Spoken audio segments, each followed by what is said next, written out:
Shalom, saya mengucap syukur kepada Tuhan dan kita berjumpa kembali di channel ini supaya nama Tuhan dipermuliakan, dapat dikuatkan satu dengan yang lain sehingga perjalanan iman kita itu akan diberkati oleh Allah dan sukses sampai berjumpa dengan Tuhan kelak, ya. Nah, saya ingin bersaksi, saudara. Kita ini menjadi orang Kristen, ya. Seringkali kita ini sering bimbang, betul nggak? Ya, sering panik. Ya, ada masalah sedikit, waduh, kayak apa ini? Waduh, gimana ini? Matasi gimana ini? Waduh, gini gitu. Anak sakit, bingung. Waduh, gimana? Nah, padahal Tuhan tidak menyarankan kita seperti itu. Kalau kita ini panik, ya, itu suatu bukti bahwa saudara tidak percaya kepada Tuhan. Orang yang percaya kepada Tuhan mengalami masalah apapun dia tenang. Tidak gampang ya, tapi kita belajar. Masuk saya belajar, ya. Kita melihat Tuhan itu menginginkan kita itu tenang. Nah, saya mau saksi. Dulu saya ketika ada di Amerika, saya punya anak. Anak saya laki ini dia mempunyai penyakit pankreas. Pankreasnya itu ada batunya. Dulu waktu di Indonesia tidak ada dokter yang bisa menolong itu. Akhirnya saya menyponsori dia bisa ke Amerika. Di Amerika, saudara, saya ditantang sama dokternya. Kalau kamu punya uang 1 M US dollar, baru kamu bisa menolong menyembuhkan anakmu ini operasi, katanya. Waduh, saya digitukan, saya kelenger, saudara. Waduh, gimana ya 1 M US dollar, katanya. Nah, pada waktu itu saya panik, terus terang aja. Saya panik karena anak saya ini sakit. Sakitnya tuh enggak diem loh. Nguleng-nguleng, saudara. Monteng-monteng ngalor ngidul, enggak karuan, jungkir balik di ranjang, di lantai, di apa. Lah saya ini bingung toh. Nah, ini gimana ya? Saya ini ngatasi, saya sendirian waktu itu di sana ya. Saya sendirian. Gimana? Jadi saya panik, sudah betul-betul saya panik. Akhirnya ada teman saya, pendeta saya bilang, Yuli, kamu telepon ke ini loh. Saya teleponi kabeh, ternyata nggak bisa dihubungi. Saya cari nomor telepon, nggak ada, saudara. Di buku telepon saya buka-buka, padahal saya nggak kepinteran bahasa Inggris. Buka-buka, ternyata nggak bisa dari pagi sampai sore. Percaya nggak, saudara? Duduk cuman molak-malik buku telepon sana, telepon sini, telepon sana, karena minta pertolongan jalan keluar, ya. Katanya pendeta saya ada jalan lain, nanti kamu telepono ini ada yang bisa, katanya menolong gini gitu jalan lain. Saya coba, tapi saudara, karena keadaan saya yang panik, telepon sana bingung, ini telepon melakukan ini kesana kesini, tambah ndak karu-karuan, capek. Akhirnya saya sore sudah loyo, malam tidur. Wes karpe tak tutup bukunya, telepon. Saya sudah usaha loh Tuhan, saya bilang gak bisa, tak tutup bukunya. Saya bilang terserah engkau, saya serahkan sama engkau. Saya butuh seorang yang bisa memberikan surat untuk anak saya berobat secara free, aku gitu. Karena anak saya baru datang, saudara, baru 2 minggu gak bisa dapat kartu free untuk berobat. Nah, harus cari ini orang ini. Akhirnya saya tertidur. Percaya gak, saudara? Pagi-pagi jam 9 ada telepon masuk, tring. Saya angkat. Ternyata orang yang saya cari itu yang telepon sama saya. Bukan saya yang telepon dia. Dia yang telepon saya. Dia bilang, saya menelpon kamu, saya mau bantu kamu. Apa masalahmu? Loh, aneh loh. Aneh sekali. Jadi saya kadang merenungkan Tuhan itu jalannya aneh-aneh, ya. Jalannya itu aneh-aneh.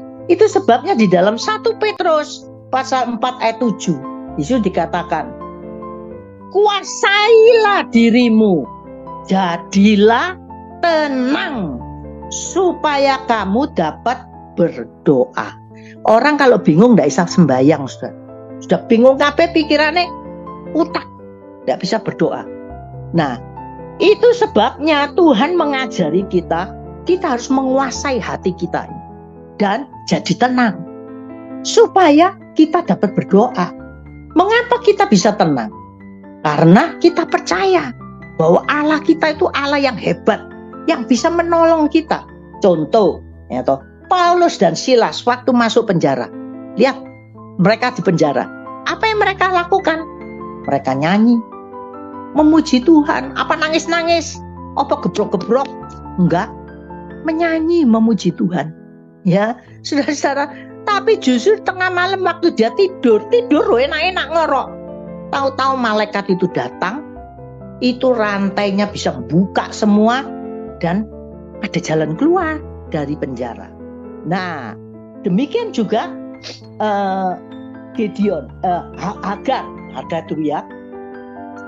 Kita melihat Petrus ya, Petrus itu waktu masuk penjara kan juga sama. Ya, jadi dia enggak panik. Tidur di penjara dia. Malah dibanguni sama malaikat, Petrus bangun.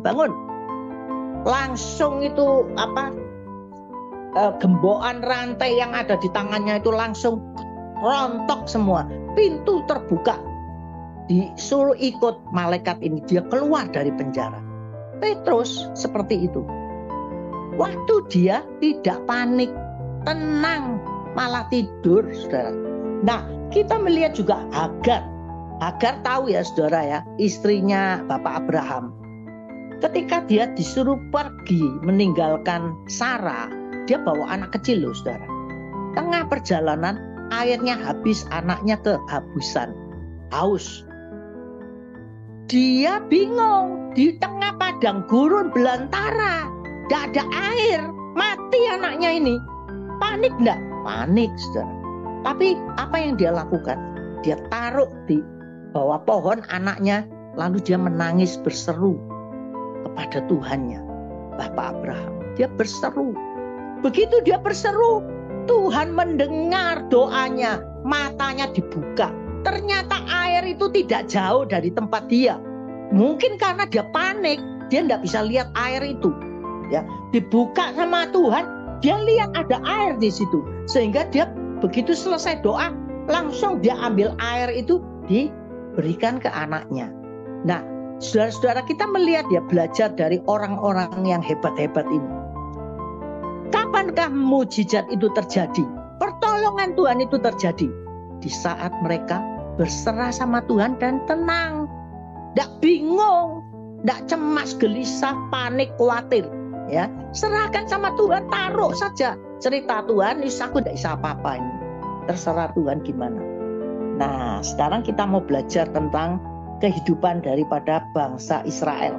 Ya, itu di dalam Hakim-Hakim pasal 6 dan 7. Nanti dibaca ya di rumah. Hakim-Hakim pasal 6 dan 7. Di situ Gideon ini disuruh sama Tuhan, Gideon, ayo kamu perang. Pimpin bangsa Israel. Sebab bangsa Israel ketika itu sedang ditekan sama musuh Median, orang Median. Sehingga mereka itu sampai susah sekali, makan aja tidak bisa, saudara. Ya, kalau mereka bercocok tanam, tanamannya diambil, padinya, gandumnya dirampas. Sehingga mereka itu sembunyi ketakutan di gua-gua. Ketakutan sekali seperti itu, saudara-saudara. Nah, kemudian Tuhan ngomong sama Gideon, Gideon, ayo perang, lawan itu, Median itu. Gideon, Tuhan bilang, Allah menyertai kamu, gak usah takut kamu. Gideon bilang apa? Tuhan, kalau memang Allah itu menyertai kami, kok susah sekarang ini? Ya enggak, makan aja sulit ini loh, musuh menekan terus. Makanan enggak ada, tanaman semua mati, diperampas, gandum diambil, padi diambil, tanaman semua diambili semua. Kita ini sedang ketakutan Tuhan. Tuhan bilang apa? Gideon, jangan takut, jangan kamu khawatir. Nah, sekarang bawa bangsa Israel itu untuk menyerang. Gideon kemudian membawa bangsa Israel puluhan ribu. Akhirnya Tuhan bilang, kebanyakan Gideon, perang itu sama itu, tidak perlu banyak-banyak. Suruh pulang yang takut mati. Mereka pulang, tinggal 10.000. Tuhan bilang kebanyakan, 10.000 kebanyakan, suruh pulang lagi. Terus tinggal berapa saudara? Tinggal sedikit, Tuhan bilang, sekarang masih tak pilih sama saya. Siapa yang minum air di sungai itu pakai tangan, itu yang ikut berperang. Siapa yang kayak anjing jilat gini, suruh dia pulang. Ternyata yang minum pakai air, pakai tangan begini, cuma 300. Tuhan bilang, ini 300, cukup. Gak usah banyak-banyak. Bayangin, secara akal, bangsa Israel 300 orang. Musuhnya puluhan ribu, saudara. Senjatanya lengkap, bayangin. Makanya kita ini, aduh, ikut Tuhan itu sungguh bersyukur kita ini. Punya Allah yang luar biasa loh. Dia itu besar dan perkasa dia itu. Terus akhirnya gimana, saudara? Gideon, Tuhan bilang sama Gideon, Gideon, yang penting kamu nanti kalau perang, ya, bawa apa yang kamu bawa? 1, sangkakala, trompet itu. 2, buyung tahu, buyung guci tempat air itu loh, dari tanah liat, ya. Terus yang ketiga, obor itu harus dinyalakan. Waktu itu, jadi kalau sudah ditentukan, langsung serentak itu sangkakala harus dibunyikan, trompet itu 300 orang bersamaan. Lalu buyung itu buli-buli yang dari tanah liat harus dipecahkan, diremuk, dibanting. Lalu yang ketiga, obornya itu harus nyala semua. Nah, sungguh saudara, ketika itu mereka perang pakai itu, enggak pakai pedang, enggak pakai senjata. Bayangin saudara. Oh, saya kalau merenungkan Tuhan itu luar biasa. Oh, sungguh aku bersyukur aku punya Tuhan kayak gini nih. Kemudian saudara, singkat kata, mereka berperang hanya 300 orang. Musuhnya itu puluhan ribu. Hanya dengan sangkakala, buyung, kendi, air itu dipecahkan, lalu obornya dinyalakan. Terus mereka tahu saudara, musuh itu kalang kabut, saling membunuh sendiri. Musuh mau bunuh-bunuhan. Jadi mati, mereka semua mati. Bangsa Israel menang. Haleluya. Ya, kita melihat di sini ya, jalan Tuhan itu seringkali tidak terduga di otak dan pikiran kita. Ya, Tuhan kita itu luar biasa, saudara. Makanya ikut dia sungguh-sungguh. Percayalah, dia punya 1001 cara macam untuk menolong kita. Tidak ada yang mustahil bagi dia. Luar biasa, saudara. Jadi kita melihat ya sekarang, apa itu sangkakala? Sangkakala itu puji-pujian. Jadi kita itu mengikut Tuhan. Kalau kita mau supaya masalah kita ditolong sama Tuhan, itu jangan panik. Tapi yang kita lakukan itu apa?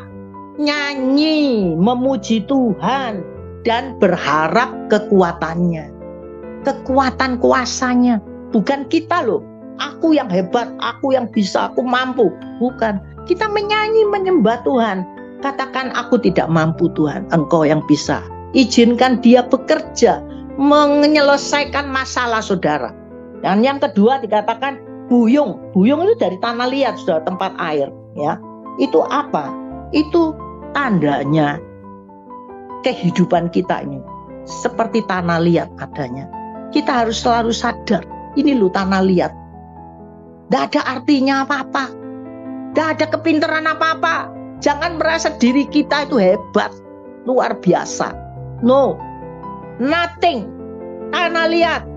Kita kalau meninggal jadi tanah juga. Ya saudara, kita harus tahu, sadar bahwa aku ini seperti tanah liat. Tuhan, aku ini tanah liat. Aku tidak bisa apa-apa. Aku tidak mampu. Dan yang ketiga, obor itu harus dinyalakan. Pelita. Apa itu pelita? Firman Tuhan adalah pelita bagi jalan-jalan hidup kita. Kita harus baca firman Tuhan dan melakukan firman Tuhan setiap hari. Di saat kita dalam keadaan panik, jangan kalau tembel butuh ya, tahu saudara, kalau butuh aja, sungguh-sungguh sama Tuhan, sembayang, sungguh-sungguh menyanyi memuji Tuhan. Kalau enggak ada masalah, bye-bye, santai-santai. Bukan begitu saudara. Ada masalah dan tidak ada masalah, tetap saja kita sama. Yaitu kita mau menyanyi memuji Tuhan, kita mau mengharap kekuatan Allah itu selalu menguasai kita, bukan kekuatan kita. Dan yang kedua, kita sadar bahwa diri kita itu lemah. Tuhan, aku ini tanah liat loh Tuhan, jangan kau tinggalkan aku ya, tanah liat ini. Dan yang ketiga, firman-Nya.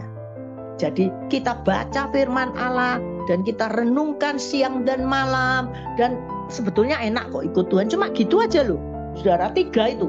Kalau saudara bisa melakukan 3 itu dan sungguh-sungguh, maka jangan panik saudara, maka masalah saudara Tuhan yang akan menyelesaikan, bukan saudara, bukan kekuatanku, bukan orang lain, bukan si A, si B, si C. Kalau sudah tidak ada jalan semua, haraplah kepada Tuhan. Di situ ada jalan yang ajaib, luar biasa mujizatnya. Saudara-saudara, kita harus menjadi orang Kristen. Jangan panik. Bagaimana kita tidak panik? Kalau kita setiap saat bersekutu dengan Tuhan, yaitu dengan puji-pujian, ya, dengan mengharapkan kekuatannya setiap saat. Ada masalah dan tidak masalah, tetap sama.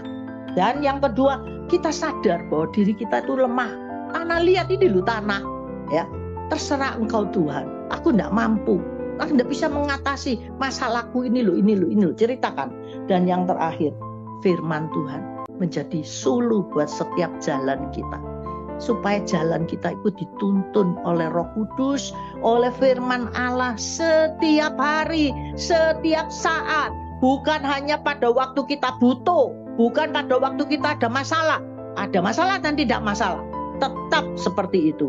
Maka firman Tuhan itu akan nyata. Dia yang akan menyelesaikan, bukan saudara. 300 orang bisa mengalahkan 10.000, bukan 10.000, lebih puluhan ribu musuh, kalah semua. Dengan apa? Tidak pakai pedang loh bangsa Israel. Cuman dengan apa? Puji-pujian, dengan apa? Sangkakala, buyung, dan obor. Cuman itu. Mereka bisa saling membunuh sendiri. Saling membunuh sendiri, mati karepe dhewe. Nah, kita pun percaya bahwa kuasa Allah itu bisa melakukan segala perkara buat saudara. Percaya tidak? Ini akan terjadi dalam hidup saudara dan saya kalau kita sungguh-sungguh mentaati apa yang Tuhan perintahkan. Jangan panik. Yang penting, jangan panik. Tenang saja. Dan kuasai diri kita dan berdoa. Nah, 3 hal ini kita harus lakukan setiap hari. Pujian dan penyembahan, dan berharap kekuatan Allah, Roh Kudus itu menguasai kita, dan kita melihat sadar bahwa diri kita ini tanah liat adanya, lemah, tidak bisa apa-apa Tuhan. Dan yang terakhir, firman Allah kita baca setiap hari dan lakukan, renungkan di dalam hati dan pikiran kita, supaya apa? Firman ini menjadi suluh buat jalan hidup kita. Maka saya percaya di saat saudara punya masalah, Tuhan yang akan berdiri menjadi pemenang buat saudara dan saya. Haleluya. Amin.